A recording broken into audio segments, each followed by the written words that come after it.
Déclaration des partis politiques membres des forces concertées de la République FCR. Mesdames et messieurs, chers compatriotes, notre pays, le Gabon, a été marqué depuis sa création par de nombreux événements. Parmi les plus heureux, il y a l'accession du Gabon à l'indépendance en 1960. Cette période lointaine avait permis à notre pays naissant d'être dirigé pour la première fois par ses propres fils. C'est ainsi que le président Léon Mba, qui avait mis en place une équipe gouvernementale, avait entrepris un vaste chantier institutionnel et infrastructurel.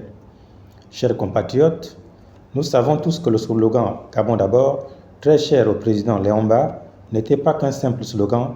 Il y avait derrière tout un programme allant de la formation des cadres à la gabonisation des postes et à la reconstruction nationale. Mais nous constatons avec étonnement que cette expression « le Gabon d'abord » a été très mal interprétée ou plutôt utilisée expressément à l'inverse par le régime politique du président Ali Bongo Ondimba, déchu le 30 août 2023.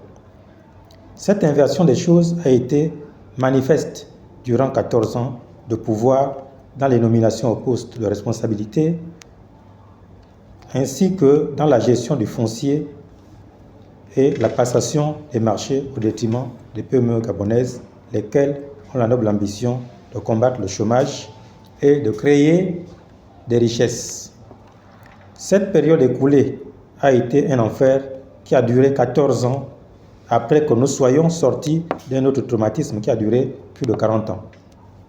Le peuple gabonais, très attaché à ses us et coutumes, se sentait dans une prison à ciel ouvert, car se retrouvant contraint d'adopter des coutumes importées qui lui étaient imposées de force, y compris par un passage en force à l'Assemblée nationale. Cela à l'image des passages en force à toutes les élections ayant eu lieu sous ce régime politique. Ces coutumes importées dans le but de remplacer les nôtres étaient dictées pêle-mêle par une équipe à la tête du pays qui allait dans tous les sens, tel un bateau ivre ou un camion sans chauffeur. Les Gabonais restent comme un seul homme, dans une peur rétrospective à l'idée de ce qui aurait pu nous arriver de très grave au point de surpasser les événements malheureux de 2016 qui avaient enregistré de nombreux morts.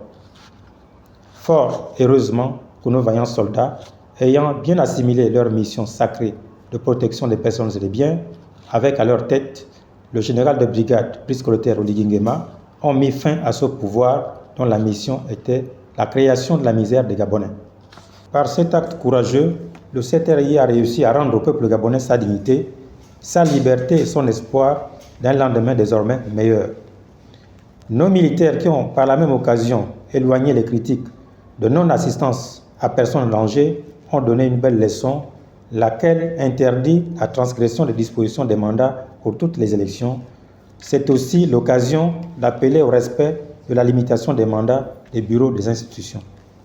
Mesdames et messieurs, chers compatriotes, à ma qualité de coordonnateur général porte-parole des partis politiques membres des forces concertées de la République FCR, c'est naturellement en leur nom que j'ai le grand honneur de présenter nos plus vives félicitations et nos remerciements au Comité pour la transition et la restauration des institutions, CTRI, dirigé par le général de brigade Brice Clotaire Oligui Nguema, président de la transition, président de la République, chef de l'État.